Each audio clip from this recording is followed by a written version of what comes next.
कृष्णा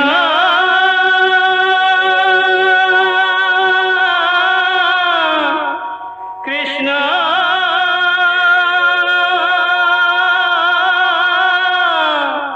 हरे कृष्णा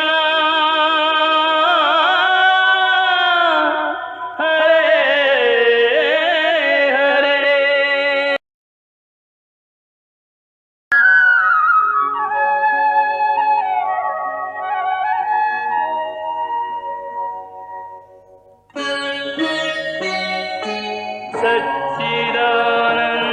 सच्चिदानन्दरूपाय विश्वोत्पत्त्यादिहेतवे तापत्रयविनाशाय श्रीकृष्णाय वयं नमः।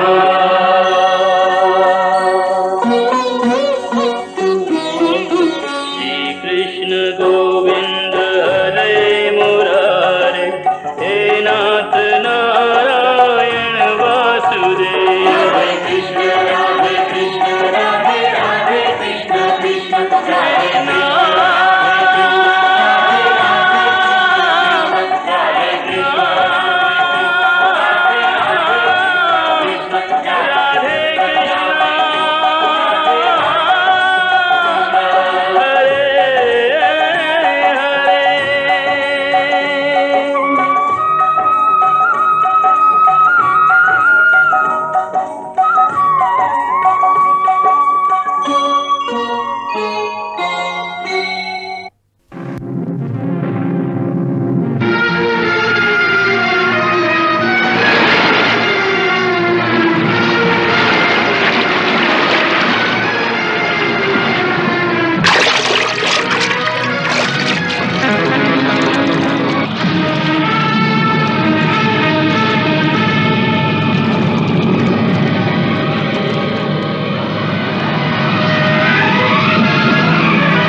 जागो दैत्यराज, बाहर निकलो और देखो, तुम्हारा काल तुमसे मिलने आया है।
कोमल भोजन खाने को मिलेगा।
इसके पेट में तो पुनर्दत्त की हड्डियां भी नहीं हैं। इसे वृथा ही मारा। वृथा नहीं, वास्तव में इसके उद्धार का समय आ गया था। तो फिर अब क्या? कुछ नहीं, अब यमराज की राजधानी संयमनी में चलते हैं। वही पुनर्दत्त को ढूंढ सकते हैं। हाँ, चलो।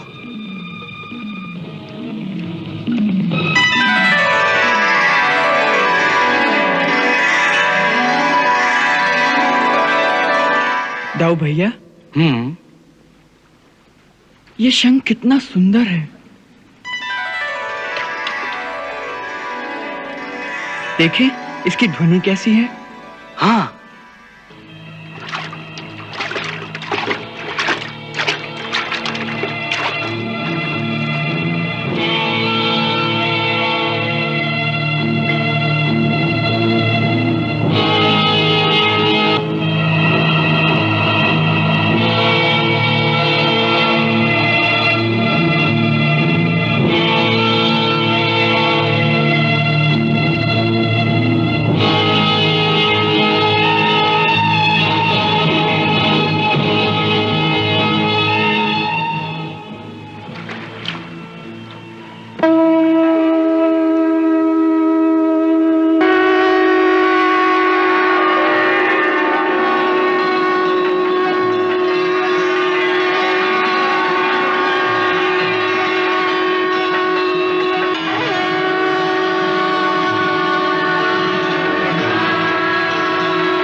आज से यही हमारा शंख होगा।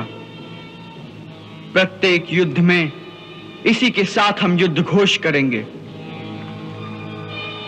इसका नाम पांचजन्य शंख होगा और जहां भी ये शंख बजेगा वहां धर्म की विजय होगी।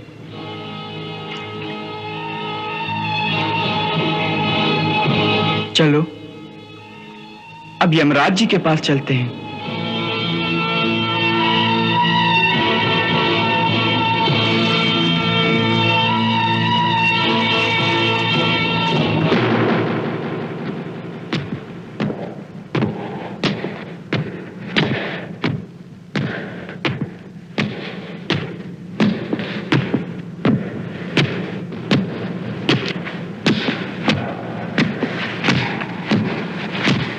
ये किसके पदचाप की ध्वनि है चित्रगुप्त? ऐसा कौन है जिसके बढ़ते हुए चरणों की धमक से यमपुरी की धरती भी कंपायमान हो रही है? ये कौन आ रहा है? हे यमराज, इस क्षण में तो किसी भी प्राणी के आने का कोई उल्लेख नहीं है मेरे खाते में। इसलिए प्रभु, जो आ रहा है वो मृत्युलोक का प्राणी नहीं हो सकता, कोई और ही है। और कौन? असुर या सुर? मैं नहीं जानता भगवान। हाँ?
यमदूत तुम्हें यहां लाया है वो कहां है?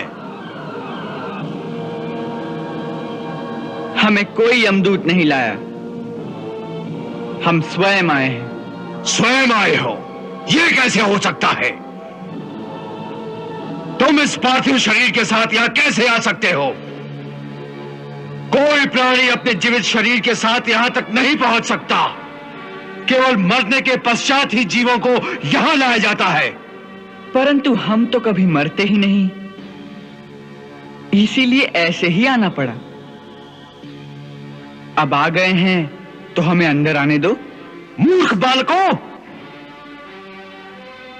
तुम समझते क्यों नहीं? ये यमपुरी है, कोई बच्चों के खेलने का स्थान नहीं। परंतु हम खेलने नहीं आए हैं, हम तो यमराज जी के दर्शन करने आए हैं। मुझे तुम्हारे भोलेपन पर बड़ी दया आती है। जाने किसने तुम्हें बहकाकर यहां तक पहुंचा दिया है। अरे भोले बालकों, तुम समझते क्यों नहीं? इस पार्थिव शरीर के साथ भगवान यमराज के दर्शन नहीं हो सकते। केवल मरने के बाद ही जीवों को उनके दर्शन होते हैं। यदि मरने के पश्चात ही उनके दर्शन हो सकते हैं तो भैया हमें मार ही डालो।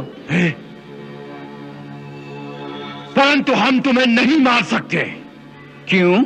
क्योंकि कोई भी किसी भी प्राणी की मृत्यु अपनी इच्छा से जब चाहे नहीं कर सकता। हर प्राणी की मृत्यु का समय निश्चित होता है, और जब वो निश्चित समय आता है तभी काल भगवान की आज्ञा से यमदूत उस प्राणी के प्राण हर लेते हैं। इससे पहले तो यमदूत भी उसे नहीं मार सकते। फिर तो समस्या बड़ी गंभीर हो गई। तुम हमें मार नहीं सकते और मरे बिना हम अंदर नहीं जा सकते। तो एक काम करो, यदि हम अंदर नहीं जा सकते तो यमराज जी से कहो कि वे ही बाहर आ जाएं, क्योंकि हमारा उनसे मिलना परम आवश्यक है। कैसी असंभव बातें कर रहे हो? उन्हें कैसे बुला सकते हैं? तो आप नहीं बुला सकते उन्हें? नहीं। तो यदि आज्ञा हो तो हम उन्हें बुला लें। बुला लो, यदि बुला सकते हो तो।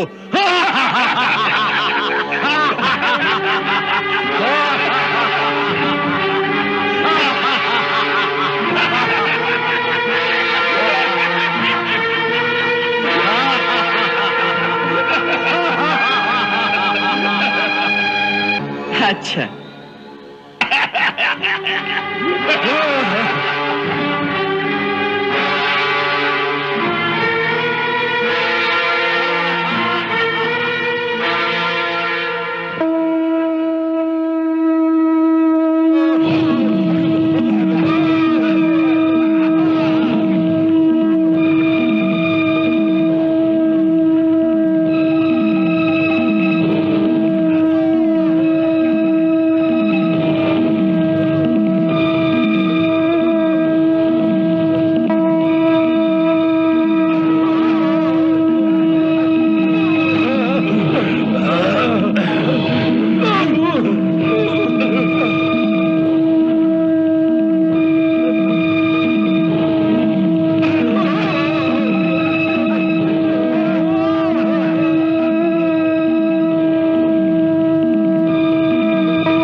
नहीं है? जिसने यमपुरी में आकर ऐसी धृष्टता करने का साहस किया है, उसे हमारे सामने तुरंत उपस्थित किया जाए।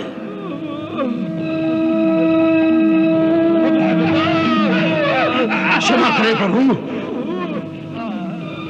तरुण अवस्था के दो दंड बालक जाने किस प्रकार अपने पार्थिव शरीर के साथ यमपुरी के मुख्य द्वार पर पहुंच गए हैं। वो हट कर रहे हैं कि आप स्वयं चलकर उन्हें दर्शन दें।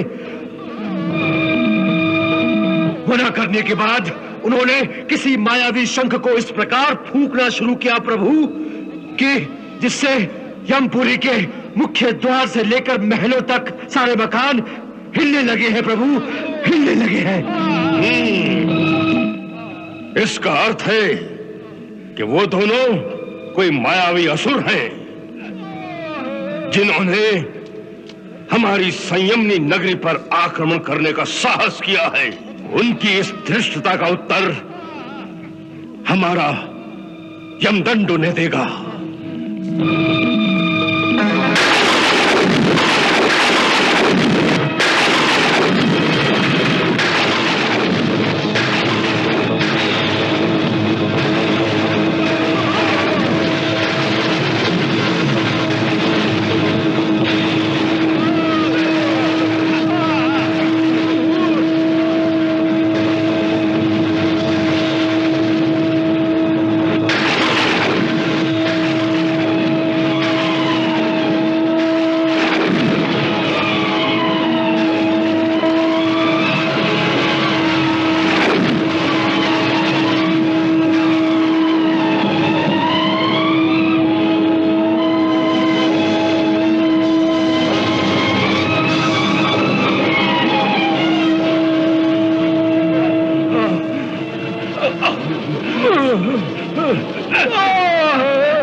यमदंड को शक्तिहीन कर दे।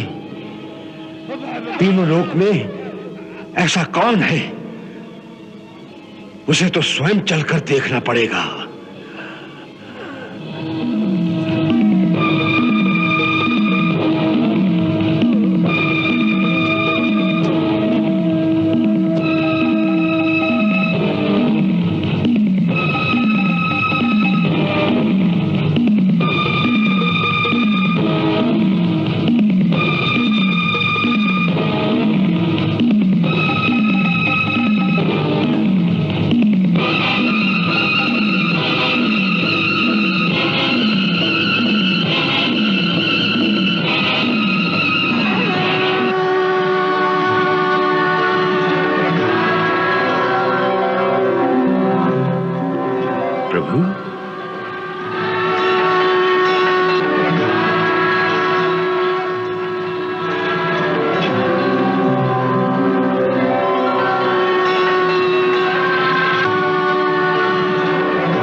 हे त्रिलोकपति, हे जगत पिता, अपने दास की भूल को क्षमा करके इस अकिंचन का नमन स्वीकार करें।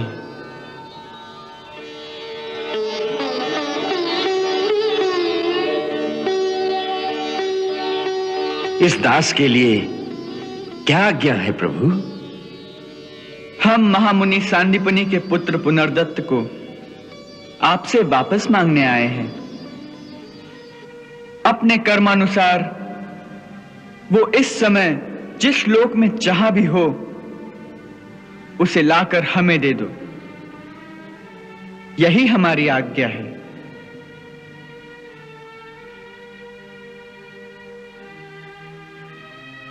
हे सर्वशक्तिमान, हमारे पास सभी प्राणी जीवात्मा के ही रूप में आते हैं। मैं उन्हें उसी रूप में वापस कर सकता हूं, परंतु उन्हें पार्थिव शरीर प्रदान करने की शक्ति मुझ में नहीं है प्रभु। उसकी चिंता तुम न करो, तुम हमें वो जीवात्मा ही लौटा दो।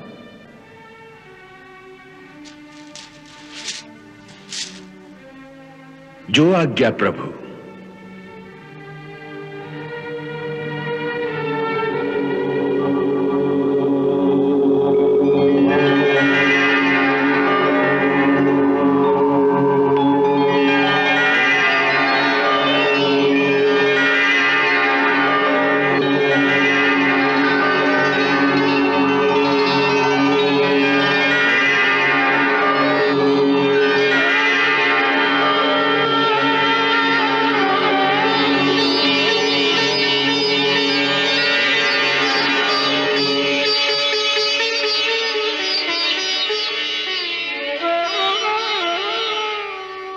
हे महात्मा, हम तुम्हारी कर्मनिष्ठा से अति प्रसन्न हैं। हमारे आशीर्वाद से हमारे श्री चरणों में तुम्हारी भक्ति सर्वदा अचल रहेगी।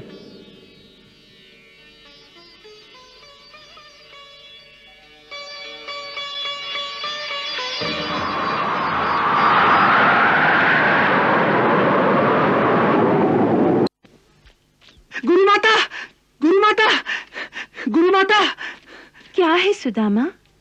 गुरु माता, गुरु माता, कृष्ण आ गया है। कृष्ण आ गया है?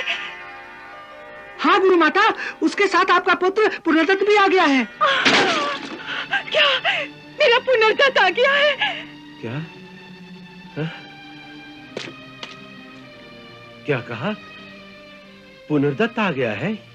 हाँ गुरुदेव, कृष्ण और बलराम के साथ आपका पुत्र भी आया है। वो देखिए।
मेरा पुत्र, मेरा पुत्र, मेरा पुत्र। बाबा,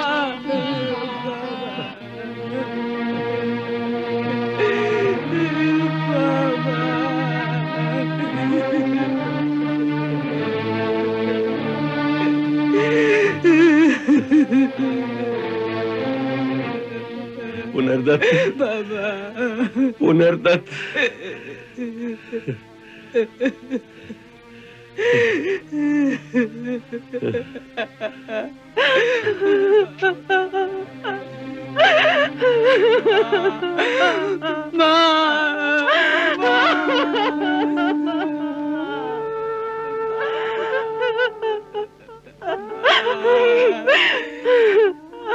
तू कहाँ चला गया था? कहाँ चला गया था तू? तू कहाँ चला गया था? माँ, स्नान करते करते मेरा पैर फिसल गया और मैं समुद्र की लहरों में बह गया था। फिर क्या हुआ? तू कैसे बच गया? मुझे कुछ याद नहीं रहा। शायद मैं बेहोश हो गया था। फिर मैं लहरों में बहते बहते कहाँ पहुंच गया, मुझे कुछ याद नहीं। बस इतना ही याद है कि आंखों के सामने कभी अंधेरा कभी उजाला चाहता रहा। बेहोशी में मुझे कुछ समझ नहीं आ रहा था। जब होश आया तो इन दोनों को देखा। ये लोग मुझे कुछ औषधि पिला रहे थे। इन्होंने कहा तुम्हारे माता पिता नहीं तुम्हें ढूंढने के लिए हमें भेजा।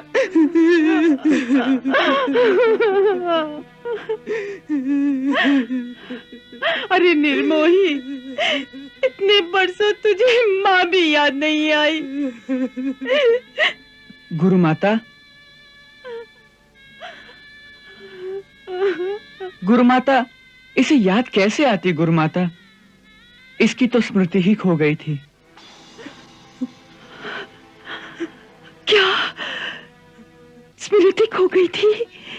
हाँ, कई बार ऐसा होता है कि अचानक मन को कोई झटका सा लगे तो मनुष्य की स्मृति ही खो जाती है।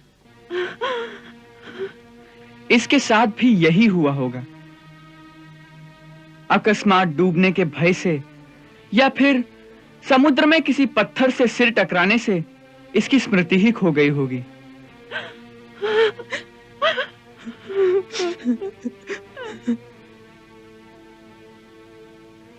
पर तुम लोगों को ये कैसे मिला? मैंने कहा था ना कि ये डूबा नहीं होगा, किसी किनारे जा लगा होगा। इसी विश्वास के सहारे हम दोनों समुद्र के किनारे किनारे बसे नगरों में घूम घूम कर इसे ढूंढते रहे। वहीं एक नगर में ये मिल गया।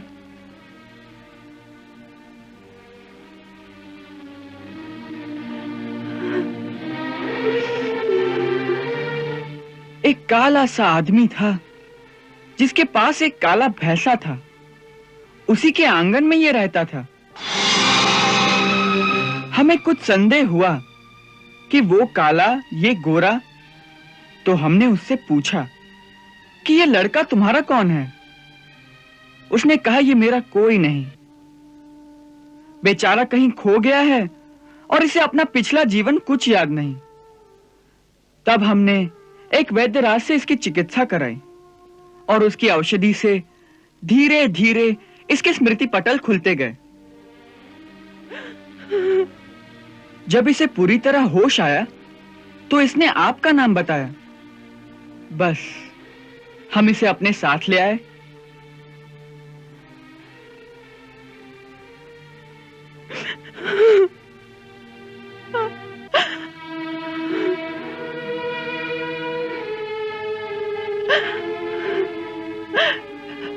कृष्ण वत्स, मैं नहीं जानती कि तुम्हारे उपकार का बदला कितने जन्मों में चुका पाऊंगी, परंतु तुमने मुझे नया जीवन दिया है। उसके बदले में एक ब्राह्मण स्त्री सिवाय आशीर्वाद के तुम्हें और क्या दे सकती है? आज मैं तुम्हें आशीर्वाद देती हूँ कि जब तक तुम्हारी माता जीवित रहे तब तक तुम्हारा और तुम्हारी माता का ऐसा विछोह कभी ना हो जैसा कि मेरा और पुनर्दत्त का हुआ।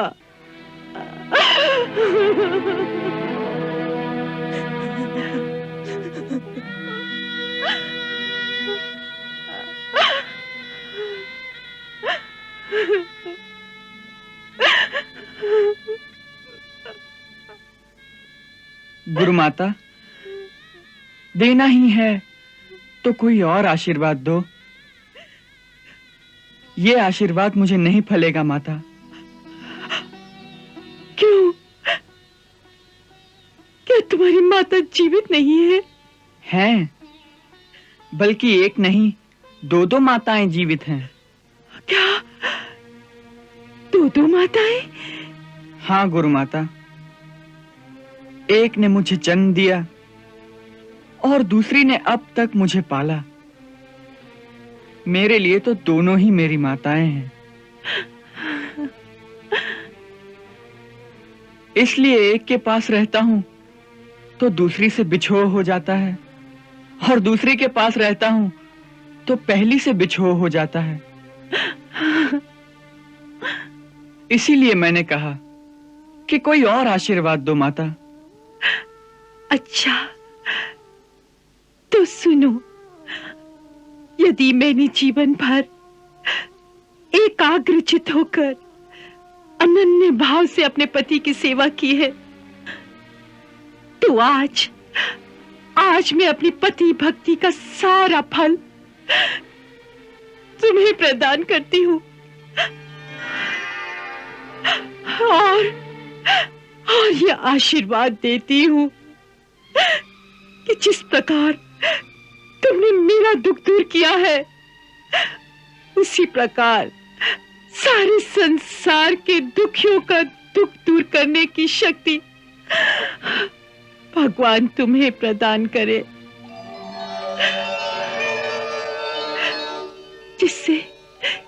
जिससे ये सारा संसार तुम्हारी पूजा करे और तुम्हारी जय जयकार करे, और तुम्हारी जय जयकार करे, और तुम्हारी जय जयकार करे वत्स।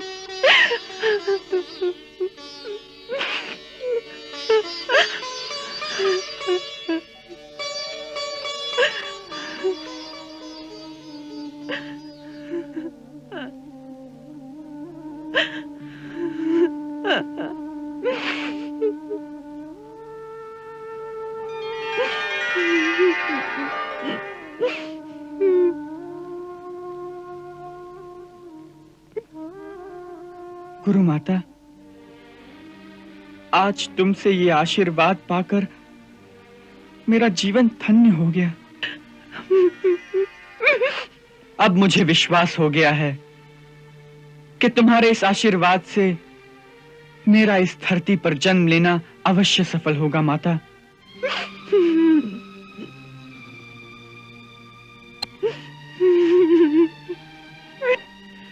ऐसा कहना तुम्हारी विनम्रता है कृष्ण,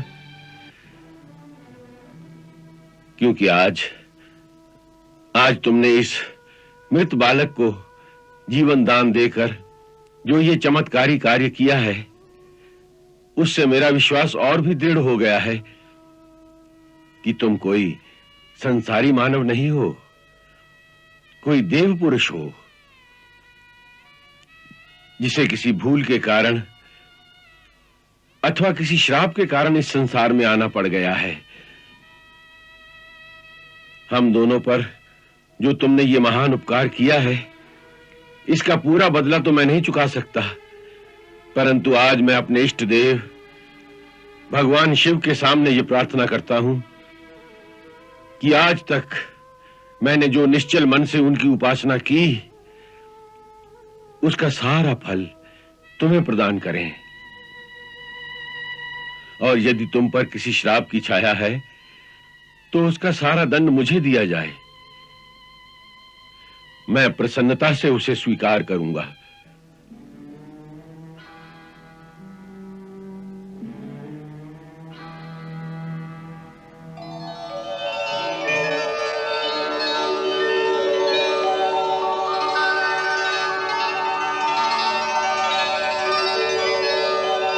गुरुदेव, इतनी उदारता एक पिता अथवा एक गुरु में ही हो सकती है, इसीलिए दोनों एक समान हैं। ऐसे उदार गुरु का शिष्य होना मेरे इस जीवन की सबसे बड़ी उपलब्धि रहेगी गुरुदेव, सबसे बड़ी उपलब्धि रहेगी।